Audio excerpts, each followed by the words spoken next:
On les imagine souvent indépendants, un peu distants, voire carrément énigmatiques. Mais qu'est-ce qui se passe vraiment, là, chez nos amis les chats? Est-ce qu'il y a un cœur qui bat sous tout ce pelage? Aujourd'hui, on va explorer un peu ça, la vie émotionnelle de nos matous. Comment ils captent nos humeurs, hein? Quels liens ils tissent vraiment avec nous? On va regarder ça de près, avec des études récentes, des avis d'experts, histoire de percer un peu le mystère félin, quoi. Alors au programme, on va bousculer quelques idées reçues, voir comment ils décodent nos émotions, et puis creuser un peu la nature de cette relation si particulière. Allez, c'est parti pour cette exploration. Bon, commençons par un classique, le chat, ce grand solitaire. Celui qui n'a besoin de personne. Eh bien, figurez-vous que les sources disent, ben non, pas forcément. Contrairement à cette image, ils peuvent tisser des liens sociaux forts, très forts même. Oui, tout à fait. Entre eux, mais aussi avec nous les humains. Moins snob qu'on le pense peut-être. Exactement. Et puis il y a ce fameux ronronnement. On se dit «Ah, il est heureux». Mais c'est pas toujours ça, en fait. Ils ronronnent aussi quand ils sont stressés, ou même quand ils ont mal. C'est vrai, certains pensent que c'est une sorte d'auto-apposement, une vibration pour se calmer. C'est assez fascinant. Carrément. Ça remet déjà pas mal de choses en perspective sur leur soi-disant indifférence.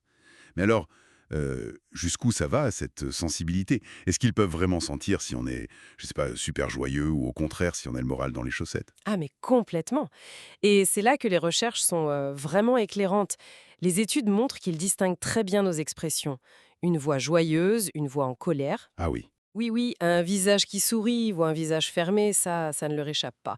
Ils lisent les signaux, en quelque sorte. ils nous lisent. Et ça va même plus loin que ce qu'on voit ou entend. Ils semblent aussi percevoir des changements, disons, physiologiques plus subtils. C'est-à-dire? Notre rythme cardiaque qui s'accélère, par exemple, ou peut-être même certaines odeurs corporelles, vous savez, les phéromones, qui varient avec le stress ou la tristesse. Attendez, ça veut dire que si je stresse, mon chat, il peut le sentir et ça peut détendre sur lui.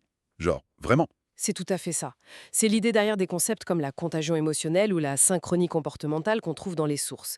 L'état émotionnel de l'humain, bah oui, il peut influencer celui du chat. Si l'ambiance est tendue à la maison, Il le sent. il y a de fortes chances qu'il le ressente, oui. Et qu'il le montre, mais à sa manière. Et comment ils réagissent, concrètement? Si je suis triste, par exemple, est-ce que mon chat va venir me faire un câlin pour me consoler? Le cliché, quoi. Alors certains, oui, absolument. Face à la tristesse de leur humain, on observe des chats qui vont vraiment chercher le contact. Ils se frottent, ils ronronnent, ils viennent se poser juste à côté. C'est comme une présence silencieuse apaisante. D'accord. Mais d'autres, à l'inverse, peuvent manifester de l'anxiété en écho à notre propre stress. Ils vont peut-être plus se cacher ou changer leurs habitudes de sommeil, d'alimentation. C'est variable. Ok, donc ils réagissent, ça c'est clair. Mais la grosse question c'est, est-ce qu'ils comprennent notre tristesse? Genre, oh là là, mon pauvre humain est triste? Ou est-ce que c'est plus une réaction apprise? Style, visage triste plus voix basse égale câlin probable et gratouille. Ah, ça c'est la question. Complexe. La réponse est sûrement un peu des deux. Il y a une part d'apprentissage, c'est sûr. Le chat est intelligent, il associe nos signaux à des conséquences. Sourire, interaction sympa en vue. Air fâché, oula, mieux vaut filer. C'est de l'adaptation pure. Malin le matou. Très malin. Et puis il ne faut pas oublier leur domestication. Elle est plus récente que celle des chiens et moins sélective sur certains aspects.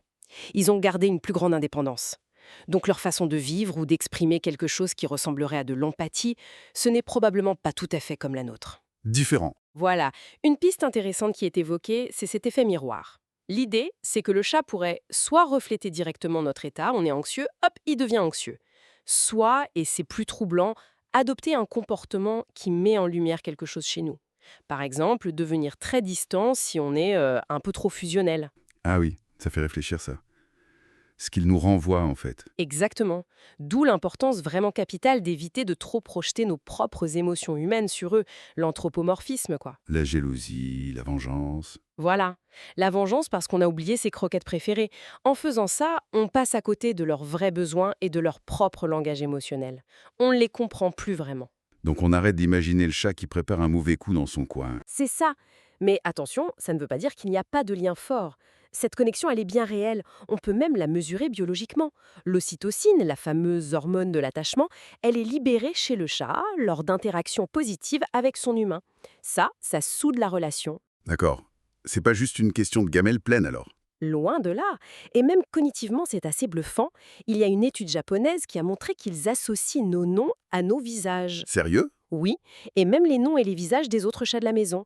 Ça prouve une vraie compréhension de leur environnement social. C'est pas rien. C'est fou ça. Tout à fait. Et c'est justement quand cette communication, qui est complexe et subtile, rencontre des difficultés, genre anxiété chronique, agressivité, malpropreté, qu'un comportementaliste félin peut parfois aider. Il peut aider à décoder ce qui se passe. Mais, et c'est crucial, toujours après un bilan vétérinaire complet. Il faut d'abord écarter une cause médicale. C'est la base. Logique. Bon, en résumé, si on veut bien comprendre, nos chats sont loin d'être les êtres froids et distants qu'on imagine parfois. Ce sont de vraies éponges émotionnelles, des observateurs très attentifs, et même s'ils communiquent avec leur propre code, quoi. Apprendre à lire leurs signaux, même les plus subtils, c'est vraiment la clé pour mieux les comprendre et approfondir ce lien unique. Exactement. Et peut-être une petite réflexion pour terminer. Et si on prenait au sérieux cet effet miroir dont on parlait? Qu'est-ce que le comportement de notre chat pourrait nous apprendre?